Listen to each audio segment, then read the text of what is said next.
This is Rock Hall Farm. It's been Rock Hall Farm since 1732. I'm Bill Rice. I'm a Southern Maryland farmer and waterman. I've been that since I was old enough to be that. We've probably been tilling this farm, my dad and I guess for 30 years, and I purchased it about 7 years ago myself. We grow predominantly wheat, corn, soybeans, and grain sorghum. Stay in a rotation most of the time. Wheat behind either corn or full season beans, then followed by double crop beans and back in corn. We use basically mostly no-till, but as you can see, we're standing by my Great Plains vertical till, so we do quite a bit of vertical tillage also. I'm tilling about 600 acres. This year the corn prices didn't look too attractive, so we only put in about 100 acres of corn, and we got 200 acres of wheat, followed by double crop beans and about 300 acres of full season beans. I think my biggest challenges are two things: weather and Chicago Board of Trade. If the weather treats you right and you make a good crop, I always had the philosophy, give me the bushels, I'll figure out how I'm going to sell it later. If you're lucky, sometimes you sell a little bit on top of the market and that helps out. If not, you figure a way to get by. The seafood business is, I guess, a love of mine, and I'm still involved in it full time. Farming is kind of like something that supplements my income. So sometimes my worlds collide, where I should be farming and I'm fishing, or I should be fishing and I'm farming, but it all works out.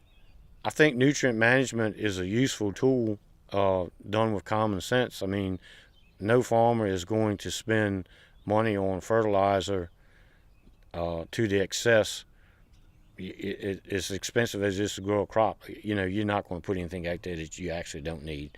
And I think most farmers are good stewards of the bay as far as not spraying too close to ditches and keeping the buffer strips. And on this farm here, we have 35-foot strips around all the ditches.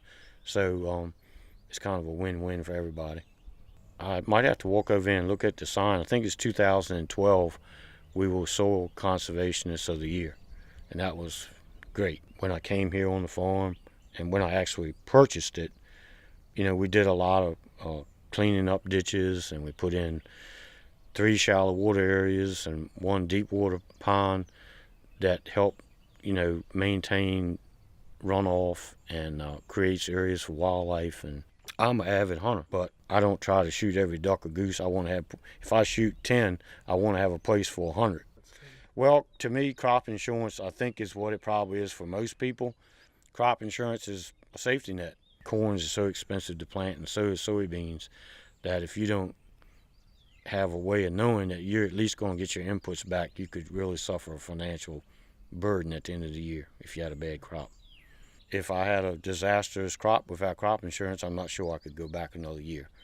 And we have had several, droughts here in the past, 10 or 15 years that have been pretty devastating.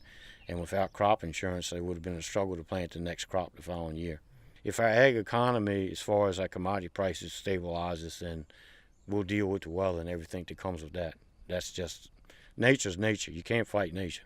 You can't make it start raining. You can't make it stop raining. So I'm not going to do anything else. Well, why do I do it? Number one, I've never had a job in my life. I work for myself, and I'm 62 years old.